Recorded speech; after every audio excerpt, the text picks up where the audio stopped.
Post के अंदर introduce करते हैं, ठीक है। फिर मुझे डिज़ायरेबल प्रोटीन मिल रहा है या फिर कोई प्रोडक्ट मिल रहा है जो कोई यूज़फुल होगा ह्यूमन वेलफेयर के लिए, ठीक है। सो बेसिकली हम क्या करेंगे, इंडस्ट्रियल स्केल पे इन चीज़ों को बनवाते हैं। क्या क्या, बायो फार्मास्यूटिकल्स हो सकते हैं, कुछ बायोलॉजिकल ड्रग्स हो सकते हैं। कैसे बनवाएंगे, using genetically modified microbes, fungi, plants and animals, ठीक है।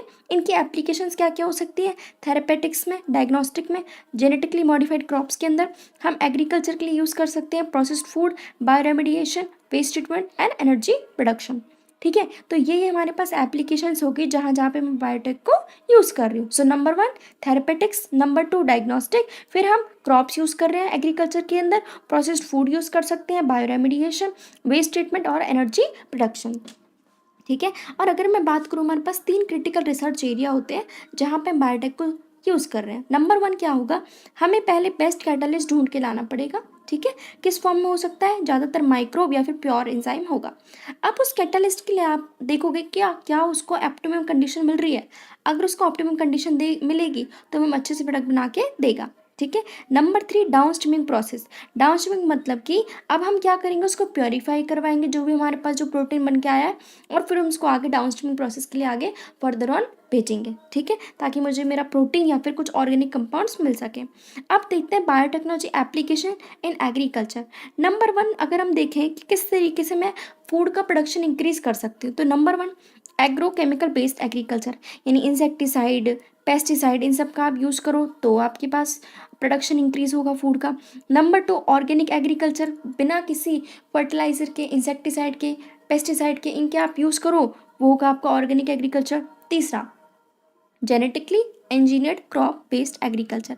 अब हम यहाँ पे ना तो केमिकल्स का यूज़ करेंगे, ना ही हम ऑर्गेनिक फार्मिंग यूज़ करेंगे, हम सिर्फ जेनेटिकली इंजीनियर्ड क्रॉप्स को यूज़ करने वाले हैं, जो कि हमारे पास काफ़ी बढ़ोतरी में हमारे पास देखिए प्रोडक्शन देगी फूड का, ठीक है। सो सुनो, ग्रीन रेवोल्यूशन हुआ था, हरित क्रांति, जिसने ट्रिपल कर दिया था हमारे पास फूड की सप्लाई को, लेकिन फिर भी ह्यूमन पॉपुलेशन के लिए वो सफिशिएंट नहीं था, क्योंकि ऑलरेडी हमारी पॉपुलेशन काफ़ी ज़्यादा थी, ठीक है। तो हमने क्या किया, इसको ग्रीन रेवोल्यूशन कंटिन्यू कैसे किया, तो हमने काफ़ी इंप्रूव क्रॉप वेराइटीज़ यूज़ की। इसके अलावा ज़्यादातर किसने हेल्प की, हमने बेटर मैनेजमेंट प्रैक्टिसेस यूज़ की, ठीक है। इसके अलावा एग्रोकेमिकल, फर्टिलाइजर, पेस्टिसाइड्स, इन सबको यूज़ किया, जिसकी वजह से हमें काफ़ी हद तक हम फूड को ट्रिपल कर पाए, ठीक है। लेकिन अब हम सब जानते हैं जो एग्रोकेमिकल्स होते हैं वो काफ़ी एक्सपेंसिव होते हैं, ठीक है। सो बेसिकली कन्वेंशनल ब्रीडिंग से हम लोग ह्यूमन पॉपुलेशन की जो नीड थी उसको हम कंप्लीट नहीं कर पाए, ठीक है। सो हम यहाँ पे क्या यूज़ करेंगे, क्रॉप इम्प्रूवमेंट के लिए हम यूज़ करने वाले टिश्यू कल्चर।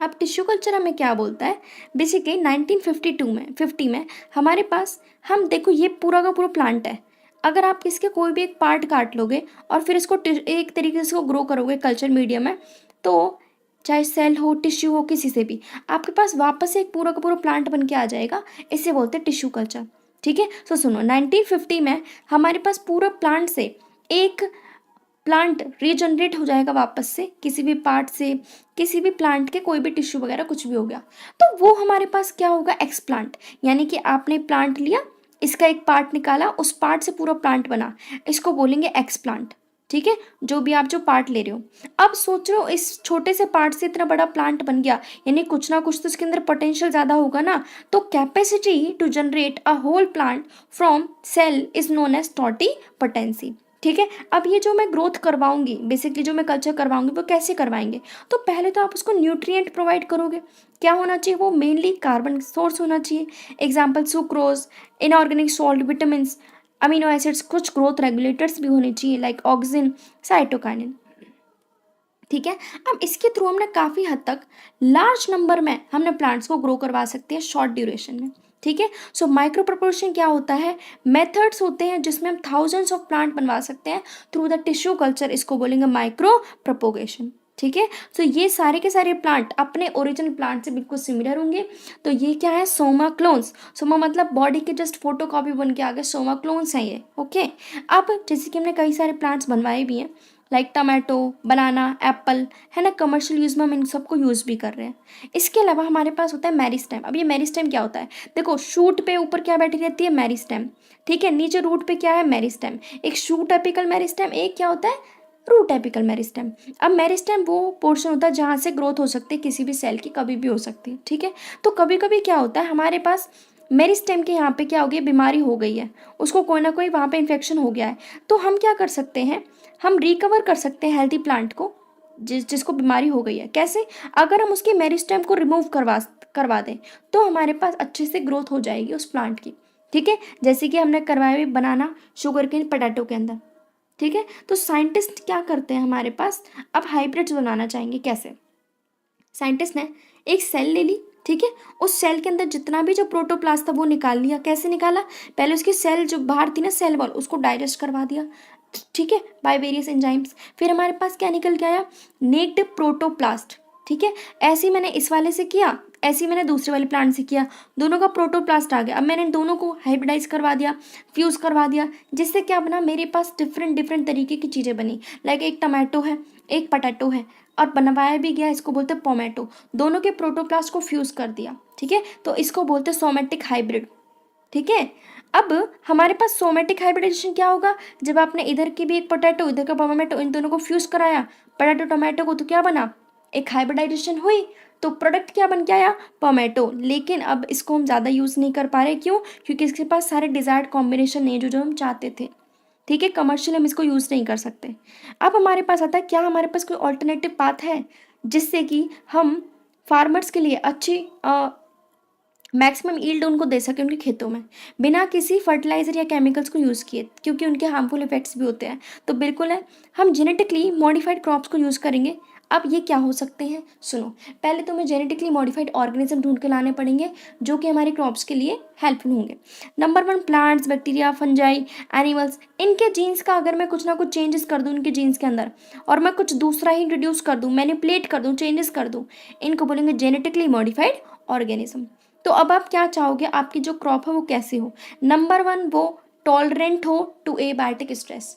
लाइक बारिश हो रही, तूफान हो रहा है, आंधी, ड्रॉट वगैरह, सैलिनिटी कुछ भी हो रहा है, तो वो उस एनवायरनमेंट को झेल सके, ठीक है ना। दूसरा, रिड्यूस रिलायंस, वो किसी पे डिपेंड ना हो, लाइक फर्टिलाइजर पे, पेस्टिसाइड पे डिपेंड ना हो, ठीक है। तीसरा, जैसे कि कटाई हो गई हमारे खेतों में, ठीक है, उसके बाद भी काफ़ी लॉस होता है, तो पोस्ट हार्वेस्ट लॉस भी काफ़ी कम हो, ठीक है। इसके अलावा मेरी जो क्रॉप है वो सारे के सारे मिनरल्स को यूज़ कर सके, जिससे क्या होगा, सॉइल की फर्टिलिटी भी इंक्रीज होगी, ठीक है। इसके अलावा हम चाहेंगे कि हमारे फूड के जो न्यूट्रिशन वैल्यू वो भी काफ़ी इंक्रीज हो। एग्जांपल, गोल्डन राइस, उसके अंदर विटामिन ए बहुत पाया जाता है।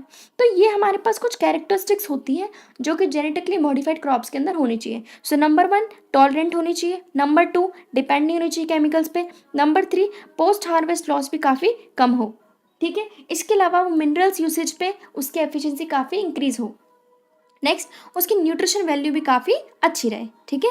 सो इसके अलावा हम क्या कर रहे हैं, टेलर मेड प्लांट्स भी बनवा रहे हैं जो कि काफ़ी इंडस्ट्रीज़ में हेल्प भी कर रहे हैं, ठीक है। जैसे कि स्टार्च बनवा के दे रहे हैं हमें, फ्यूल, फार्मास्यूटिकल्स वगैरह, ठीक है। अब हम बात करते हैं एप्लीकेशन बायोटेक की प्लांट्स के अंदर। लाइक वो हमें पेस्ट रेजिस्टेंट प्लांट बना के दे रहे हैं, ठीक है, जिसकी वजह से क्या होगा, वो प्लांट हमारे पास decrease in amount of pesticide use, ठीक है। अब हमें बार बार पेस्टिसाइड उस पर यूज़ नहीं करना पड़ेगा। तो बीटी टॉक्सिन एक बैक्टीरिया से हम निकालते हैं जिसका पूरा नाम है बैसिलस thuringiensis, ठीक है। ये बीटी टॉक्सिन बेसिकली हमने बैक्टीरिया से निकाला। अब ये क्या करेगा, प्लांट को रेजिस्टेंट बनाएगा ताकि उसके ऊपर कोई भी इंसेक्ट, कोई भी पेस्ट उस पर अटैक ना कर सके, ठीक है। तो इस तरीके से मैंने बनवाई भी है, like BT cotton, BT corn, rice, tomato, potato, soybean. अब बीटी कॉटन का अगर मैं पूरा बताऊं तो क्या होगा, तो सुनो।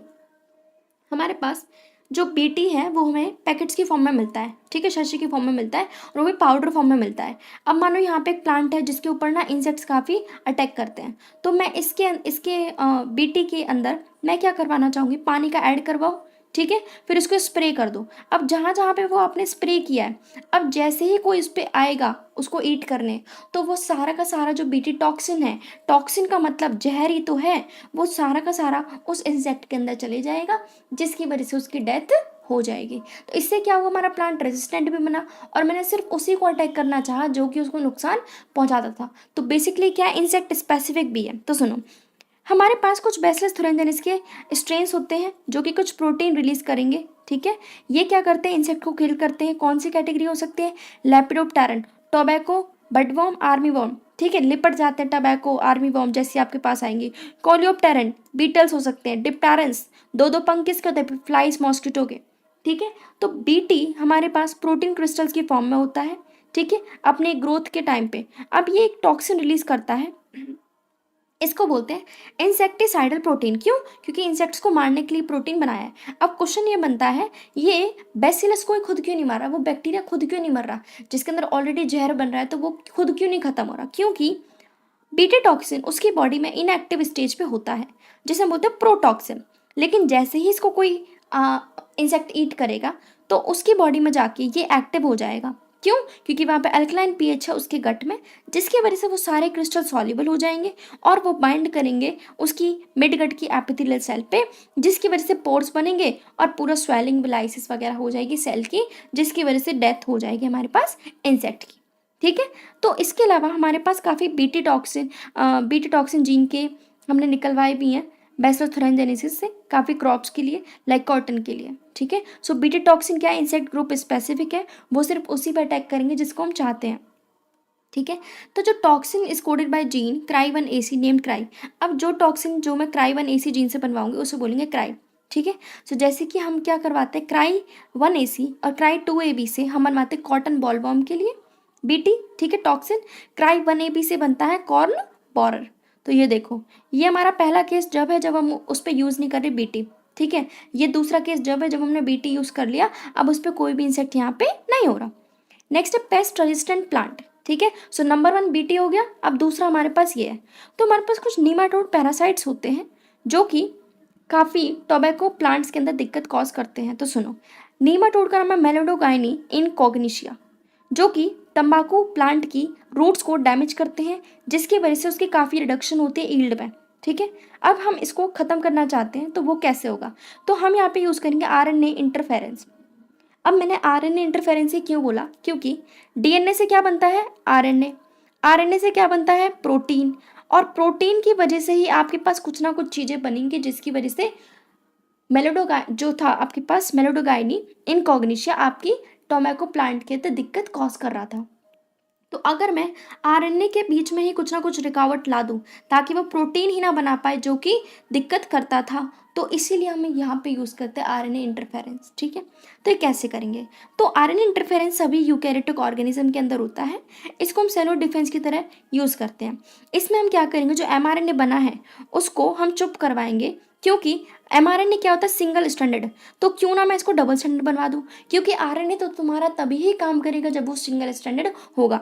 तो हम सिंगल स्टैंडर्ड आरएनए के अगेंस्ट एक और आरएनए दे देते हैं, जो कि हमारे पास क्या करेगा, उसको डबल स्टैंडर्ड बना देगा, जिसकी वजह से वो आगे जाके प्रोटीन नहीं बनाता। ठीक है, तो सुनो, हम एक कॉम्प्लीमेंट्री डबल स्टैंडर्ड आरएनए डालेंगे जो कि बाइंड करेगा, जिसकी वजह से ट्रांसलेशन रुक जाएगी। ट्रांसलेशन मतलब आरएनए से प्रोटीन बनना। ठीक है, अब जो आरएनए लेके आ रही हूँ बाहर से, वो कैसे बनेगा? हम किसी भी वायरस से लेके आ सकते हैं जिसका जीनोम क्या हो? आरएनए, या फिर किसी ट्रांसपोजन से लेके आ सकते हैं, फिर हम उसको प्लांट के अंदर इंट्रोड्यूस करवा देंगे। ठीक है, कैसे करवाते हैं? By using vector. अब हमने एग्रोबैक्टीरियम वेक्टर यूज कहाँ पे किया था, देखा था इससे पुराने चैप्टर में, बायोटेक में। वहाँ पे एग्रोबैक्टीरियम क्या करता था? ट्यूमेफेशियम, ट्यूमर कॉज करता था प्लांट के अंदर, बट हम उसको अब यहाँ पे अच्छी तरीके से यूज़ करेंगे। तो एग्रोबैक्टीरियम को यूज़ करके मैंने आरएनए को डलवा दिया होस्ट की बॉडी के अंदर। अब इससे क्या होगा, जैसे ही हमने डीएनए डाला, अब वो दोनों सेंस और एंटी सेंस आरएनए बनेगा। अब वो दोनों क्या होंगे? कॉम्प्लीमेंट्री हो जाएंगे एक दूसरे के, और जैसे ही डबल स्टैंडर्ड आरएनए बनेगा, अब तुम्हारे पास एमआरएनए आगे जाके प्रोटीन नहीं बनाएगा। ठीक है, तो इससे क्या हुआ, हमारे पास एक तरीके से चीज़ें रुक गई। अब देखो, ये वो है केस जब हमने कुछ भी यहाँ पे चेंज नहीं किया, जब डबल स्टैंडर्ड आरएनए यहाँ पे नहीं बना था। ठीक है, और यहाँ पे जब डबल स्टैंडर्ड आरएनए बन गया, तो ये देखो काफ़ी हेल्थी है, जबकि ये वाला ख़राब हो चुका है। ठीक है, अब देखते हैं बायोटेक की एप्लीकेशन मेडिसिन में हम कहाँ कहाँ यूज़ कर रहे हैं। ठीक है, तो बायोटेक को हम काफ़ी यूज़ कर रहे हैं, जैसे कि हेल्थ केयर में। ठीक है, क्योंकि इससे काफ़ी सेफ ड्रग्स बनवा सकते हैं, काफ़ी इफेक्टिव बनवा सकते हैं। दूसरा, इनका कुछ इम्यूनोलॉजिकल रिस्पॉन्स भी नहीं होता, लाइक एलर्जी वगैरह। तो फिलहाल हम 30 रिकॉम्बिनेंट थेरेपेटिक्स जो कि अप्रूव कर दी गई हैं, जिसमें से 12 अभी भी मार्केटिंग उनकी की जा रही है। तो नंबर 1 है इंसुलिन। अब इंसुलिन हम लोगों ने पढ़ा होगा, इंसुलिन हमें क्यों लेना पड़ता है? क्योंकि डायबिटीज़ हो गई है, ठीक है। तो डायबिटीज़ को अगर मैं ट्रीट करना है तो हमें इंसुलिन लेना पड़ेगा, वो भी रेगुलर इंटरवल पे, रेगुलर टाइम ऑफ इंटरवल, ठीक है। अब इंसुलिन अगर हमारी बॉडी में नहीं बन रहा तो हमें कहीं ना कहीं बाहर से लेना पड़ेगा, ठीक है। तो हमें इंसुलिन निकालना पड़ेगा किसी ना किसी एनिमल से। और अगर मैं बोलूँ क्यों ना हम एनिमल से निकाल के अगर मैं ये बैक्टीरिया के थ्रू निकाल लूँ तो कितना अच्छा रहेगा, क्योंकि इससे कोई प्रॉब्लम भी नहीं होगी। अब बैक्टीरिया को हम खूब ग्रो कर सकते हैं और उसे जितना मन चाहे हम इंसुलिन बनवा सकते हैं। तो ऐसा बिल्कुल हो सकता है। कैसे? पहले इंसुलिन को हम यूज़ करते थे कहाँ से? जो कि स्लॉटर्ड कैटल, पिग्स, इनके पेंक्रियास से निकाल के आपको इंसुलिन दिया जाता था। अब सोचो आप किसी एनिमल से ले रहे हो तो कितनी एलर्जी होगी, कुछ रिएक्शंस भी हो सकते हैं आपकी बॉडी के अंदर। बिल्कुल। तो अब हमारे पास क्या होता है, पहले तो हमें देखना पड़ेगा इंसुलिन का स्ट्रक्चर कैसा होता है। तो देखो हमारे पास ए चेन होती है, बी चेन होती है। इनको किससे जोड़ेंगे? डाइसल्फाइड ब्रिज से जोड़ेंगे, ठीक है। ओके। इसके अलावा हमारे पास इंसुलिन जो मेरी बॉडी के अंदर बन रहा है उसके पास ए चेन के अलावा, बी चेन के अलावा एक सी पेप्टाइड भी होता है। पहले इतनी चीज याद रखोगे, ठीक है। लेकिन सी पेप्टाइड आपके पास मैच्योर इंसुलिन के अंदर नहीं होता, यानी मैच्योर इंसुलिन के अंदर सिर्फ ए चेन और बी चेन ही होती है, ठीक है। तो जब सी पेप्टाइड उसके साथ जुड़ा है, जब वो मैच्योर नहीं हुआ, अभी वो क्या है? प्रो इंसुलिन, ठीक है। तो उसे हम प्रो हार्मोन कह सकते हैं। अब जैसे ही मैं उसको मैच्योर करवाऊंगी तो ये सी पेप्टाइड बाहर निकल जाएगा, ठीक है। अब हमारे पास एक कंपनी आती है अमेरिका की, एली लिली, इन 1983।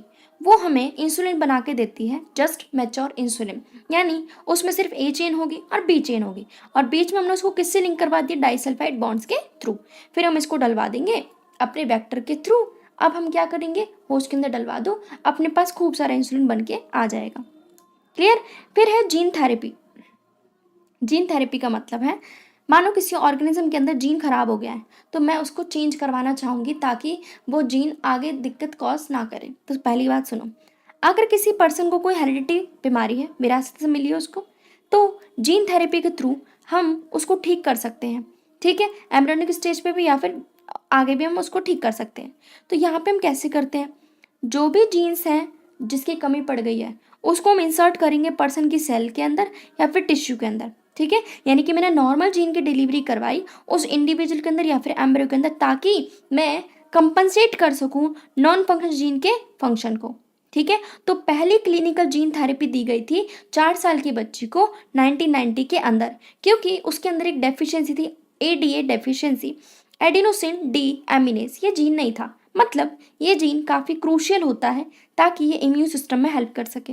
अब जिस बच्चे के अंदर ये इम्यून सिस्टम की दिक्कत आई, सोचो उसको कितनी परेशानी हुई होगी, ठीक है। तो ये क्यों हुआ? क्योंकि डिलीशन हो गया जो कि ये जीन बनाया करता था, ठीक है। मतलब जो जीन बनाता था ना इस एंजाइम को, अब वो रहा ही नहीं, तो हमारे पास इसकी डेफिशिएंसी हो गई।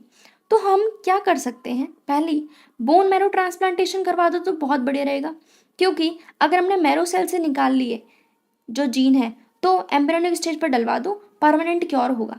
अगर आप ऐसा नहीं कर पाए तो अब आपको रिप्लेस करना पड़ेगा, यानी नॉन फंक्शनल जीन की जगह पे आपको दूसरा डलवाना पड़ेगा, ठीक है। फंक्शनल एडीए आपको डलवाना पड़ेगा बाहर से पेशेंट्स के अंदर। अब ये हम कैसे करवाते हैं? पेशेंट के जो लिम्फोसाइट्स हैं उसको निकालो, लिम्फोसाइट्स के अंदर इसको इंजेक्ट कर दो, ठीक है। फिर वापस से बॉडी के अंदर डाल दो। अब जैसा कि हम सब जानते हैं सेल्स इमॉर्टल नहीं होती, ठीक है। तो इसलिए हमें बार बार पीरियोडिक इन्फ्यूजन करवाना पड़ेगा, बार बार हमें जेनेटिकली इंजर्ड लिम्फोसाइट्स डलवानी पड़ेंगी। तो ये टेम्परेरी क्योर है। अगर परमानेंट क्योर चाहते हो तो एम्ब्रियोनिक स्टेज पे अगर हम मैरो सेल से निकाल लेंगे इस जीन को तो ये परमानेंट क्योर हो जाएगा, ठीक है। अब आता है मॉलिक्यूलर डायग्नोसिस। हम मॉलिक्यूलर लेवल पे बीमारी का ट्रीटमेंट कैसे कर सकते हैं, ठीक है। तो अगर हमें ट्रीटमेंट करना है डिजीज़ का या फिर उसको पहचानना है कि क्या बीमारी है, तो उससे पहले हमें पैथोफिजियोलॉजी, यानी जो बीमारी मुझे कर रहा है, जो पैथोजन, उसके फिजियोलॉजी के बारे में जानना ज़रूरी है, ठीक है। तो पहले कन्वेंशनल मेथड में हम क्या यूज़ करते थे? पहले के ज़माने में सीरम ले लिया, यूरिन एनालिसिस, उसको देख के हम बता देते कि क्या इसको कोई बीमारी है या नहीं है। बट अब हम रिकॉम्बिनेंट डीएनए टेक्नोलॉजी को यूज़ कर सकते हैं। PCR, polymerase chain reaction, ELISA, enzyme linked immunosorbent assay, इनको हम यूज़ कर सकते हैं ताकि मैं जल्दी से पता लगा लूँ कि कोई बीमारी हमें है या फिर नहीं है। अब हम कैसे पता लगाएंगे बॉडी के अंदर कि पैथोजन है या नहीं है? तो पहली बात तो वो कुछ ना कुछ डिजीज़ के सिम्टम्स हमारी बॉडी के अंदर बनेंगे, ठीक है। क्यों? क्योंकि काफ़ी ज़्यादा हाई कंसंट्रेशन में बैठा हुआ पैथोजन। लेकिन अगर कम कंसंट्रेशन हुई, मानो मेरे को बीमारी तो है बट सिम्टम्स शो नहीं कर रहे, तो हम एम्प्लीफिकेशन करा सकते हैं, ठीक है, बाय यूजिंग पीसीआर टेक्निक। हमने पढ़ा है पुराने चैप्टर में। इसके अलावा पीसीआर को हम एचआईवी डिटेक्ट करने के लिए भी यूज़ कर सकते हैं। एचआईवी से पीसीआर से म्यूटेशन भी पता लगा सकते हैं, काफ़ी सारे जेनेटिक डिसऑर्डर के बारे में पता लगा सकते हैं, ठीक है। इसके अलावा अब सुनो, हमारे पास एक सिंगल स्ट्रैंडेड आरएनए या फिर डीएनए लेके आओ। देखो, हमें पता करना है कि मेरे अंदर बीमारी का जीन बैठा है, डीएनए या आरएनए बैठा है या फिर नहीं। तो हम क्या करेंगे पता लगाने के लिए, मैं बाहर से एक सिंगल स्ट्रैंडेड डीएनए या फिर आरएनए, जो भी आपके पास जो चीज़ होगी, ठीक है, उसको रेडियो एक्टिव करवा दोगे, ताकि आपको पता चल जाए कि आपके पास वो जीन अंदर है, वो डीएनए अंदर है या फिर नहीं है, ठीक है। मानो ये आपके पास एक सिंगल स्ट्रैंडेड डीएनए है, ठीक है, अब अंदर भी एक डीएनए बैठा है, उसी का जस्ट सेम सीक्वेंस का आपने बनाया है, लाइक एड्स के लिए आपने बनाया है, ठीक है, आपको लग रहा है एड्स है, तो आप एड्स की तरह एक डीएनए सीक्वेंस बना के भेजोगे बॉडी के अंदर। अब वो उसे कॉम्प्लीमेंट्री शो करेगा और उसके साथ लिंक कर जाएगा, तो इससे हम पता लगा लेंगे कि बीमारी अंदर है या फिर नहीं है, बाय ऑटो रेडियोग्राफी, ठीक है। तो सुनो, सिंगल स्ट्रैंड डीएनए या आरएनए, उसके ऊपर रेडियो एक्टिव मॉलिक्यूल बना दो उसको, फिर उसको हाइब्रिडाइज करवाओ, वो कॉम्प्लीमेंट्री बन जाएगा, ठीक है, जिसके साथ भी वो लिंक करेगा, कॉम्प्लीमेंट्री वहाँ शो करके डबल स्ट्रैंडेड डीएनए वगैरह या फिर आरएनए वहाँ पे बना देगा। कैसे पता कर सकते हैं? By using auto radiography. Auto radiography हम लोगों ने देखा था, ऑटो रेडियोग्राम्स के थ्रू डिफरेंट डिफरेंट बैंड्स हमें शो हो जाते हैं, ठीक है। अगर हमारे पास क्लोन है, अगर उसके पास म्यूटेटेड जीन है, तो वो फोटोग्राफिक फिल्म पे शो नहीं करेगा, क्योंकि प्रोब के पास कोई भी कॉम्प्लीमेंट्री शो नहीं होती। इसके अलावा एलाइजा को हम यूज़ कर सकते हैं, कैसे? एंटीजन एंटीबॉडी इंटरेक्शन पे पहले तो प्रिंसिपल इसका है, मतलब हमारे पास एंटीजन अगर बॉडी के अंदर गया है तो उसके अगेंस्ट क्या बनेगी? एंटीबॉडीज बनेगी, ठीक है। यानी अगर इन्फेक्शन हुआ है पैथोजन के थ्रू, तो हमारे पास क्या है? एंटीजन बैठा होगा अंदर। हम कैसे पता लगाएं कि एंटीजन है या नहीं? उसके अगेंस्ट कुछ ना कुछ एंटीबॉडीज बनी होंगी। क्लियर? अब आता है ट्रांसजेनिक एनिमल्स। ट्रांसजेनिक का मतलब है हमने किसी भी एनिमल के अंदर कुछ ना कुछ चेंजेस कर दिए और फिर मैं उसको यूज़ कर रही हूँ बायोटेक के अंदर, ठीक है। यानी उनके डीएनए के अंदर मैनिपुलेशन कर दी मैंने, और अब मैं उसके अंदर कुछ फॉरेन जीन मैंने इंट्रोड्यूस कर दिया है, उसको बोलेंगे ट्रांसजेनिक एनिमल।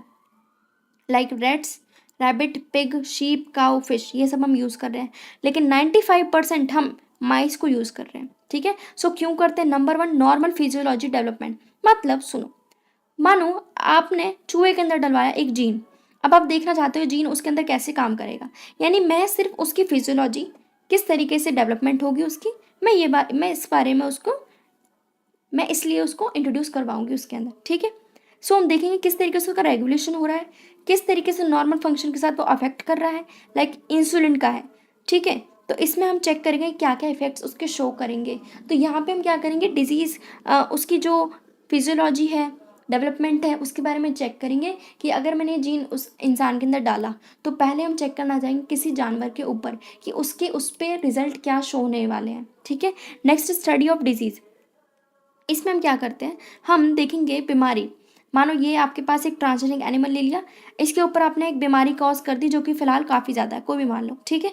अब हम देखेंगे इस डिजीज़ के क्या क्या सिम्टम्स होंगे, क्या क्या चीज़ें होंगी, ठीक है। तो इसलिए हम करते हैं ताकि हमें अंडरस्टैंडिंग हो कि किस तरीके से जीन हेल्प कर रहे हैं डिजीज़ की स्टडी डेवलपमेंट करवाने के लिए, है ना। दूसरा, हमने काफ़ी सारे मॉडल्स भी बनवा रखे हैं ताकि मैं इन्वेस्टिगेशन कर सकूँ कि किस तरीके से मैं ट्रीटमेंट करूँ नई नई बीमारियों का, ठीक है। जैसे कि हमने कई सारे बना भी रखे हैं, लाइक कैंसर के लिए, सिस्टिक फाइब्रोसिस के लिए, यूमेटरी आर्थराइटिस के लिए, एल्जाइमर डिजीज़ के लिए, ठीक है। नेक्स्ट है बायोलॉजिकल प्रोडक्ट्स। अब हम मेडिसिन को यूज़ कर रहे हैं ताकि मैं ह्यूमन डिजीज़ को क्योर कर सकूँ, ठीक है। लेकिन ये जो प्रोडक्ट्स हैं वो काफ़ी एक्सपेंसिव होते हैं, तो अगर हम ट्रांसजेनिक एनिमल्स को यूज़ कर लें वही प्रोडक्ट्स बनवाने के लिए, ठीक है, कैसे करेंगे? मान लो आपको वो प्रोडक्ट बना, तो उसी के प्रोडक्ट के अकॉर्डिंग आप उसके ट्रांसजेनिक एनिमल के अंदर वो डीएनए या फिर जीन डाल दो, ठीक है। एग्जाम्पल आपके पास ह्यूमन प्रोटीन अल्फा 1 एंटीट्रिप्सिन, इसको हम यूज़ करते हैं एम्फीसीमा को ट्रीट करने के लिए। इसी तरीके से हमारे पास है फिनाइलकीटोन्यूरिया, उसको भी हम ठीक कर सकते हैं, ठीक है। फिर है सिस्टिक फाइब्रोसिस, उसको भी हम ठीक कर सकते हैं प्रोडक्ट्स के थ्रू। इन 1997 हमारे पास एक काऊ आती है, रोजी काऊ, जो कि हमें प्रोटीन एनरिच्ड मिल्क देती है 2.4 ग्राम पर लीटर। इसके पास ह्यूमन अल्फा लैक्टोब्यूम काफ़ी न्यूट्रिशनली होता है ये, ठीक है, बच्चों के लिए, देन नेचुरल काउ। तो याद रखना, रोजी काउ थी 1997 के अंदर, ठीक है। अब आता है वैक्सीन सेफ्टी। अब हम इसमें देखेंगे कि मानो कोई दवाई बनाई है, जैसे कोरोना की वैक्सीन बनी थी, अब ज़रूरी थोड़ी है कि हम पे पहले ट्रायल किया, नहीं, हम ट्रायल्स लेंगे कि उस वैक्सीन का क्या क्या असर होगा किसी भी ऑर्गेनिज्म के ऊपर। तो पहले तो माइस को यूज़ करते हैं ताकि मैं चेक करूँ उसकी टेस्टिंग को, कितना वो सेफ़ है कितना नहीं है, ठीक है। ह्यूमन से पहले यूज़ करने पे अगर मुझे लगा भाई चूहों पे सही जा रही है, तो उसके बाद आप यूज़ करो मंकीज़ पे, फिर आप यूज़ करोगे एनिमल वगैरह पे, ठीक है। अब है केमिकल सेफ्टी टेस्टिंग। अब मैं यहाँ पे देखूंगी, सुनो, मानो ये ट्रांसजेनिक एनिमल है, इसके आसपास आपने बहुत ज़्यादा टॉक्सिक सब्सटेंस डाल दिया। आप चेक करना चाहते हो कि इस टॉक्सिक सब्सटेंस का उस एनिमल पे क्या असर पड़ने वाला है, सिंपल। यानी मैं यहाँ पे देखूंगी ट्रांसजेनिक एनिमल के पास आपने एक ऐसा जीन डाल दिया जो कि काफ़ी टॉक्सिक है, ठीक है। अब क्या होगा, उसको आप टॉक्सिक सब्सटेंस के सामने रख दोगे। अब आप चेक करोगे कि कितना वो टॉक्सिक है, क्या क्या इफेक्ट्स आ सकते हैं, ठीक है। तो यहाँ पे आप चेक करना चाहोगे कि कितनी टॉक्सिसिटी है किसी भी ड्रग्स की। अब है इथिकल इशू। अब सुनो, हम काफ़ी ज़्यादा मैनिपुलेशन कर रहे हैं लिविंग ऑर्गेनिज्म का, काफ़ी उनके अंदर चेंजेस कर रहे हैं, ठीक है, बिना किसी रेगुलेशन के। तो कुछ ना कुछ स्टैंडर्ड्स होने चाहिए, मॉरलिटी होनी चाहिए ह्यूमन एक्टिविटीज़ के लिए, ठीक है, ताकि हम उन लोगों को हार्मफुल एक तरीके से हार्म ना पहुंचाएं। तो अगर मैं बात करूँ बायोलॉजिकल सिग्निफिकेंस भी होती है इन चीज़ों की। तो जेनेटिक मॉडिफिकेशन हम जो भी कर रहे हैं किसी भी ऑर्गेनिज्म के अंदर, उसका काफ़ी अनप्रिडिक्टेबल रिजल्ट हो सकता है इकोसिस्टम के अंदर। मान लो आपने कोई ऑर्गेनिज्म बनाया जो जेनेटिकली मॉडिफाइड है, अब वो ठीक से नहीं बना और आपने इकोसिस्टम के अंदर डाल दिया, तो उसके काफ़ी खतरनाक रिजल्ट भी तो आ सकते हैं ना, ठीक है। तो इसीलिए इंडियन गवर्नमेंट ने एक कमेटी बिठाई, genetic engineering approval committee, GEAC, जो कि डिसीजन लेती है कि किस तरीके से जीएम जेनेटिकली मॉडिफाइड ऑर्गेनिज्म की क्या वैलिडिटी होगी, किस तरीके से रिसर्च करोगे, कितनी सेफ्टी आप लोगों को यूज़ करनी है, ठीक है। Modification usage of living organism for public service like food, medicine sources, इसकी वजह से भी काफ़ी प्रॉब्लम्स भी क्रिएट हुई हैं, क्योंकि काफ़ी सारी कंट्रीज हैं जिन्होंने पेटेंट ले लिए हैं, ठीक है। जैसे कि काफ़ी लोगों को गुस्सा भी आ रहा है क्योंकि कुछ कंपनीज हैं जो कि उनको कंपनसेटरी पेमेंट भी नहीं देती है और उनका पेटेंट ले लिया है।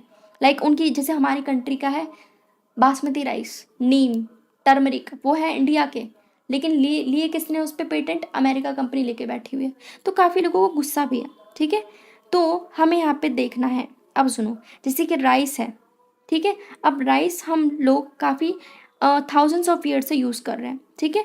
2 लाख वेराइटी है हमारे पास राइस की इन इंडिया।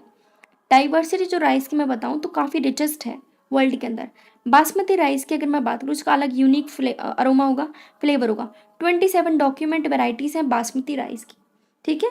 बासमती की अगर मैं बात करूँ तो इसकी अगर हमने बात करनी चाहे तो एंशियंट टेक्स्ट, फोक, पोइट्री, इन सब में भी इसकी बातें की गई हैं, ठीक है। काफ़ी सेंचुरीज तक इसको हम यूज़ भी करते आ रहे हैं। लेकिन 1997 में एक अमेरिकन कंपनी आई जिन्होंने पेटेंट ले लिया बासमती राइस पे, ठीक है। यूएस पेटेंट से, ट्रेडमार्क ऑफिस से हमारे यहाँ के चावलों को अपने यहाँ पे ले गए और उन्होंने बोला ये चावल हमने बनाए हैं। देखो कैसे, हमारे ही इंडियन फार्मर के वैरायटी को यूज़ किया, उनको क्रॉस करवा दी सेमीडार वैरायटी के साथ में, ठीक है। यानी कि क्या किया, इंडियन बासमती को एक क्रॉस करवाया सेमीडार वैरायटी से और बोला हमने तो इन्वेंशन करके दी है। अब पेटेंट से प्रॉब्लम क्या आती है कि जिस भी कंट्री में पेटेंट होगा तो वो सिर्फ उसी को सेल आउट, मतलब वही कंट्री उसको बेच सकती है, कोई और कंट्री उस पर क्लेम नहीं कर सकती, ठीक है। तो रिस्ट्रिक्टेड है काफ़ी लोगों के लिए, क्योंकि सिर्फ वही कंट्री उसको सेल आउट कर सकती है। तो इसी तरीके से काफ़ी और अटेम्प्ट्स भी किए हैं पेटेंट्स को लेके, लाइक टर्मरिक, नीम, ठीक है। तो अगर हमने अब भी ध्यान नहीं दिया तो काफ़ी ऐसी कंट्रीज़ हैं जो कि हमारी रिच लेगेसी को छीन लेगी और हम लोग कुछ भी नहीं कर पाएंगे, ठीक है। जैसे कि बायोपायरेसी, बायोपायरेसी मतलब चोरी करना। हम क्या कर रहे हैं, बायो रिसोर्स का यूज़ कर रहे हैं, मल्टीनेशनल कंपनीज यूज़ कर रही हैं, काफ़ी ऑर्गेनाइजेशन यूज़ कर रही है बिना किसी लीगल अथॉरिटी के, ठीक है। यहाँ तक कि हमारे लोगों को कंपनसेटरी पेमेंट तक नहीं मिल रही है और हमारे ही रिसोर्स को वो लोग यूज़ कर रहे हैं, तो वो भी गलत है। तो सुनो, काफ़ी सारे ऐसे नेशंस होते हैं जो कि रिच है फाइनेंशियली, लेकिन उन पर बायोडाइवर्सिटी अच्छी नहीं है, नॉलेज अच्छी नहीं है। इसके अलावा कुछ ऐसे डेवलपिंग और अंडर डेवलप वर्ल्ड है जो कि रिच है बायोडाइवर्सिटी में, लेकिन उसके पास ट्रेडिशनल नॉलेज बढ़िया है, लेकिन उनके पास पैसे वगैरह कम है। तो हमें ट्रेडिशनल नॉलेज को एक्सप्लॉइट करना है मॉडर्न एप्लीकेशन से, जिससे हम अपना टाइम भी बचा सकें, एफर्ट भी और एक्सपेंडिचर भी, ठीक है। तो इसलिए अब हम लोगों ने रियलाइज़ किया है कि हमारे साथ इंसाफ हो रहा, सॉरी, इनजस्टिस हो रहा है। तो मैं इनएडिक्वेट कंपनसेशन, बेनिफिट शेयरिंग के लिए कुछ ना कुछ डेवलप और अनडेवलप्ड कंट्रीज़ ने कुछ ना कुछ स्टेप्स उठाए, ठीक है, कुछ ना कुछ लॉज बनाए ताकि हम इन बायो रिसोर्स को एक्सप्लॉइट ना करें, ठीक है। जैसे कि इंडियन पार्लियामेंट ने अभी इंडियन पेटेंट बिल में कुछ चेंजेस किए हैं जिन्होंने मद्देनज़र रखा है कि जो इश्यूज़ हो रहे पेटेंट को लेके, जो भी इमरजेंसी प्रोविज़न है, रिसर्च वगैरह, डेवलपमेंट इनिशिएटिव्स, हम कुछ ना कुछ ऐसे इनिशिएटिव उठाएं जिससे कि आगे जाके परेशानियां ना आए पेटेंट वगैरह को लेके। तो यहाँ पे हमारा चैप्टर फिनिश हुआ। जिसको भी पसंद आया please do like, subscribe and share.